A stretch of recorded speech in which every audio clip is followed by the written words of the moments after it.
Lawrence, Mark Morgan. How you guys doing, everybody? The song's awesome, man. How you doing? Cool. Okay, you. Hey guys, how you doing? Hey, Mark Morgan. How are you? Welcome. How are you? Okay. Come on in. Cool? Yeah. Good, man. Thanks for stopping by. Ready to sing?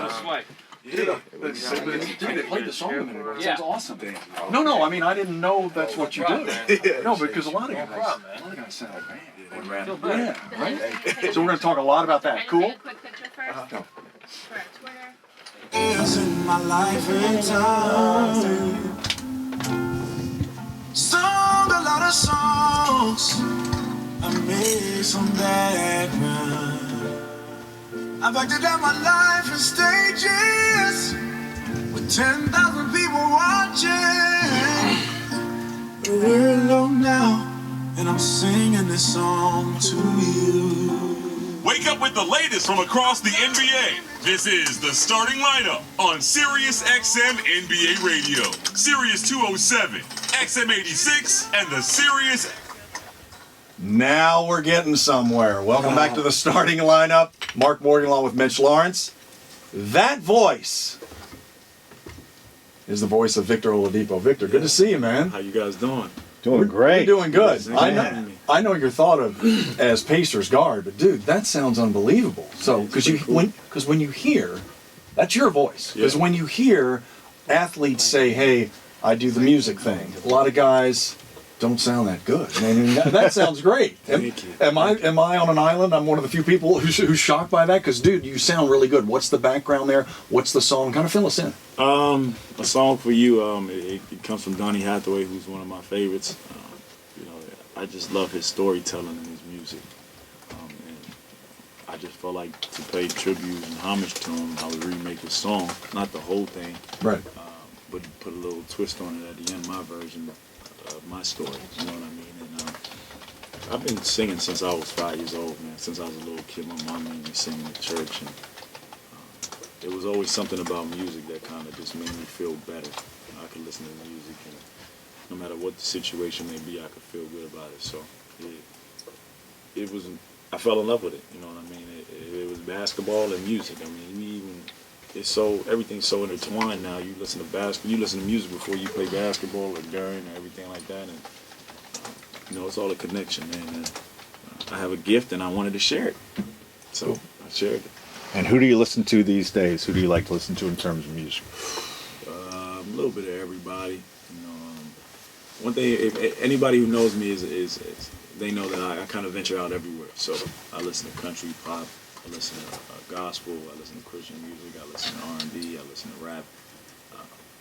It's just crazy, it's just random. So it doesn't matter what's going on. I could play some Taylor Swift, and people be like, "Yo, why are you playing that right now?" But it's just something I feel what I want to hear. So I listen to a little bit of everybody right now, and I just love music in general. So our producer, Billy Dowling, which I just found out today, Victor, he hates the Beatles. Yeah, your thoughts on that? Crap. What do you think about that? What would you say to that now that he's here and you're here? Speaking of music. That's whack, I right? don't think I need to speak on that. There you go. Thank you very much. There you go. I rest my case. So have a lot of your teammates over the years, other NBA players, do they know that you can sing like that? Yeah.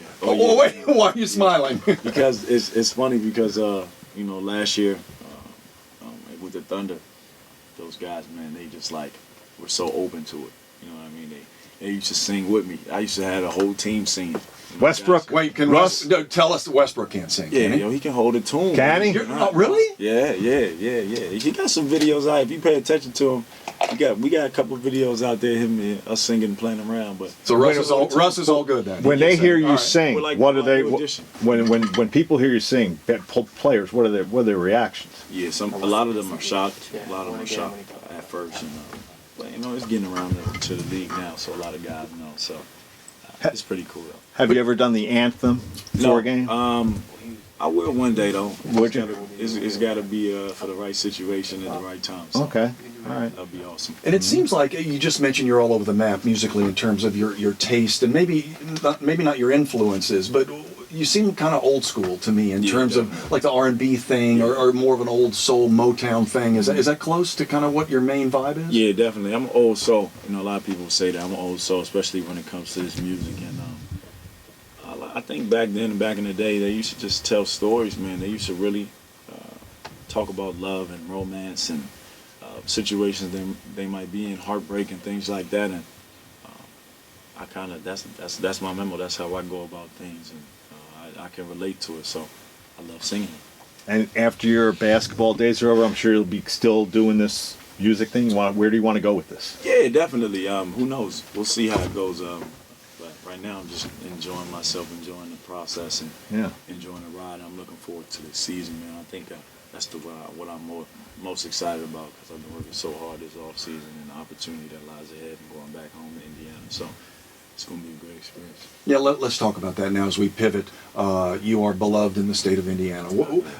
Why is that, and what is the feeling you have for those fans as well, in terms of the state of Indiana and now with the Pacers? You know, I guess they say I was a part of bringing Indiana basketball back, which is an honor. You know what I mean? But it was me and my teammates, Cody Zeller, Christian Wofford, Jordan Halls, Yogi Farrell, guys like that, who we kind of came together and realized that if we can continue to work hard, we can do something bigger than ourselves. And we went to back-to-back Sweet 16s and a Big Ten championship my last year there. So it was a lot of success, a lot of ups, a lot of downs, and we gave our all to those fans. But what's crazy is when I left there, I felt like I didn't give them enough. You know, I felt like I owed them something. And it's amazing how life kind of takes its course and circles back around. Now I'm back in Indiana, and I plan on giving them everything they want.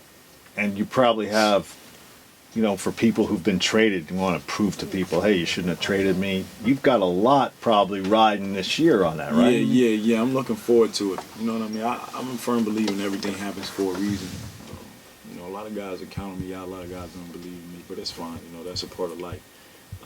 It's not going to affect my everyday life. I'm going to wake up every day and I'm going to grind, because my belief is stronger than their doubt. You know what I mean? I believe in myself that much, and God has a plan for me, and He put me back in Indiana for a reason. I'm going to take full advantage of it. Speaking of rankings, we were mentioning that when you walked in, Carmelo Anthony miffed that the ESPN rankings had him 64th, right? And I suggested, Victor, that he should wear the number 64 when he does an ESPN game. Yeah, ESPN. that would be very. And then you told us that you were ranked below that. 78, yeah. 78. Whoa. You knew What were you last you knew the year? number right away. Yeah, I knew that. What was it? I was 48 last year. They dropped me 30 spots. 30 spots. Yeah, it's fine. I love it. Do you? I love it. Why's that? Because it's nothing better than proving people wrong. So, Right. I mean, that's fine. You guys are just adding fuel to the fire. I already know what Melo going to do. So, I'm looking forward to the opportunity. Nate McMillan's going to make out on this one, right? Your coach out there in Indiana. Facts. Talk a little bit about, you're going there, you got Miles Turner. What do you see from the Pacers for this year with this new group? Very bright future. And, you know, I mean, it's going to be growing pains, but at the end of the day, that's just a part of life, and I'm more ready now than ever, man. Mm-hmm. I feel like every part of my life, every year I've been in the NBA, I've learned a lot. Especially last year playing with Russ, learned so much from him and watching him, and just talking to him, learning from him, that I'm going to take with me for my whole career. That's why I feel like I'm more ready now than ever. We were talking about player rankings, Victor. If you go on the premise LeBron is the man, which most players do, and I think a lot of media members do, how do you look at the next 4 or 5 players after him? Who do you think stands out once LeBron's kind of a set aside? Who's, you know, of those dudes we know, Harden, Westbrook, Curry, Kawhi Leonard, Durant, those kind of dudes. Who stands out among that group to you as a player? LeBron, obviously. I think KD is in the same realm as him, along with the Stephs and Russ. I think James is up there as well. It's like a personal preference, I guess, in terms of how a person would rank those dudes, right? They're all. It's kind of what you like. Kawhi, obviously, right? It's like, yeah. I mean, like, it just depends on what you're looking for and what you're asking. Like, all-around players and what they bring to the table, and all those guys, man, they're just in a category with themselves. You know what I mean? And they've proven it. It's not just based on what I see; it's what they've done. You know, their body of work. So I put those guys up there. You went to Damascus. Yeah. We've got an acclaimed rookie coming in, Markelle Fultz. Faults. What do you think about him now at Philadelphia, Damascus kid? He's got a really bright future. It's funny because he probably don't even know this, but I remember walking into Damascus when he was a freshman and he was playing open gym in the new gym. And I was with my godfather, and I was watching him play, and I asked my godfather, "Yo, who is that kid right there?" And my godfather was like, "I don't have no clue." I said, "Well," I said, "somebody need to find out who he is, because he's gonna be good." And then, he 4 years later, he was the #1 pick. So, it's amazing, man. And going back every year and seeing him grow and seeing him get better and seeing how they say how hard he worked, I knew he was gonna be just fine, and he's gonna be good in Philly too. So Everybody's talking about that team with Embiid and Ben Simmons, who hasn't obviously played, and Fultz now. Yeah, they're going there. Yeah, if they all can stay on the court, right? Yeah, they got a great young core over there, Yeah. and I'm looking forward to competing against those guys. I know you've been working obviously a lot on the music thing. We're going to play that a little bit more just in a moment. But what have you been doing in the off season to improve your game on the court? What have you been working on? Man, so much, man. I've been working on my body. I lost a lot of unnecessary weight, and just working on my mindset, because I believe that will get me to where I want to be, is my mindset. And I've been working a lot on that. I think sometimes we kind of work so much on our physical game that we realize that 80% of the game is mental. And What do you need to alter mentally? just getting over that hump, and not really worried about anything else, worried about people's opinions, worried about things that you can't control. I think that's the biggest thing. Not worried about things I can't control, and just going out there and playing at a high level and trying to dominate every game. The Warriors, everybody just says, like Jeff Van Gundy came out and said, the season's over. The Warriors have already won. As a player, when you look at that, what do you think? It's a long year, though. It's a long year. A lot of everything has to be perfect. You know what I mean? There's so many things that go into winning a championship just from watching it. If Draymond doesn't get suspended that 1 year, do the Warriors win again? You know what I mean? Does KD even go there? But it was all a part of the process. I believe Cleveland won.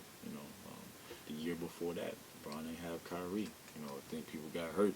Who knows? Kevin Love didn't have, right? Kevin Love either. So who would have knows what would have happened if they were there? So everything's got to be perfect, like injuries and everything, things like that. So it's going to be interesting to see what happens this year. The West is full throttle right now, fully loaded, and guys, it seems like all the top-notch guys, I guess you would say, are over there. So it's going to be interesting to watch. It seems like, and I'm glad Mitch brought up the Warriors, Victor, our guest, by the way, Victor Oladipo, with the Indiana Pacers. There's been so much, a lot of ex-players came out kind of throwing the Warriors under the bus, right? Some guys who played in the 70s and 80s and stuff. How do current players, if you can speak for them, view the Warriors? It seemed like there were a lot of, old-time dudes who went, hey, they're not as good as you say they are. They took some shots at them. Why do you think that was, and is the perspective of a current player different, if so, from that? I would say guys who played in the past kind of did that because they really didn't fathom super teams and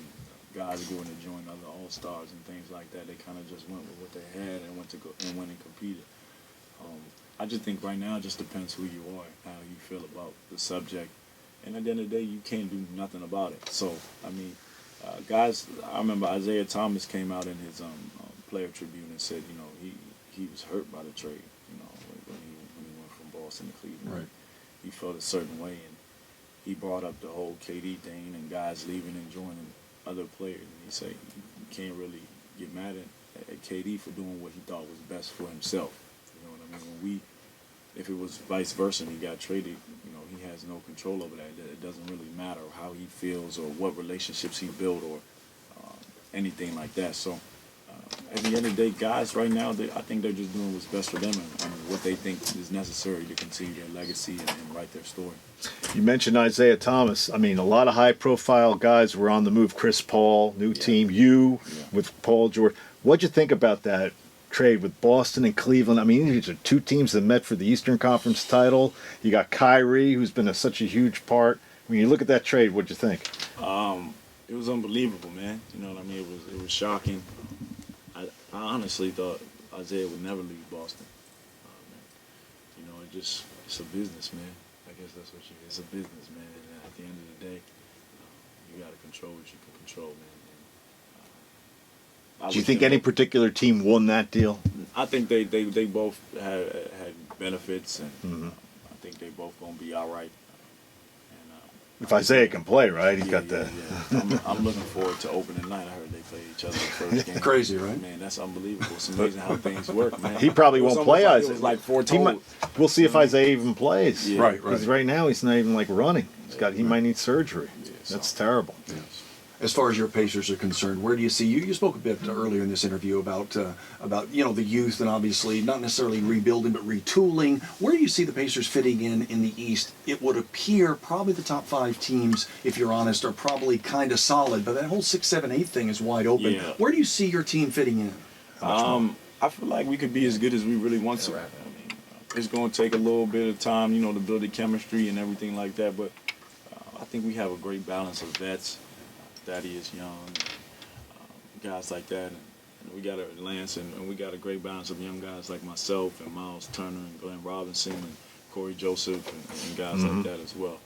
Darren Collison's on the team as well. So I think we have a nice solid core, nice solid group, and I think we could do something special if we really just stay together and really buy into each other. Now you said your OKC, before we let you go, you said your OKC Thunder teammates could sing, including Westbrook. Yeah. Have you done any research on the Pacers guys yet? No, not yet. You don't Ever heard Lance? Yeah. Lance can rap though. Ah. I heard a couple of Lance's songs. But can we meld you and Lance, or is that too disparate? Are they too different? You never know. You know what I mean? You're in on that? We're gonna be together a lot, so we might come out with a track or two. So All right, let's listen to this a little as we close. So, Victor, again, let us know the name of the song and where folks can find it, right? A Song for You. A Song for You. That's the name of the song. You can find it pretty much anywhere on Apple Music, on Tidal, on Spotify. It's everywhere. So And that's the one song out now. Are there One others song. others to come? Other songs are coming. My EP drops October 2nd. Okay. And, you know what's crazy is there's better songs than this. Really? Whoa. Because seriously, dude, this sounds amazing. Yeah, you should hear the other ones. Oh, really? All right, good. We wait. Can't All right. wait. Yes. Can't wait. Thank you. No, thank you. Victor Appreciate Oladipo, it. thanks so Awesome. much, man. Beautiful. Really appreciate it. Thank you.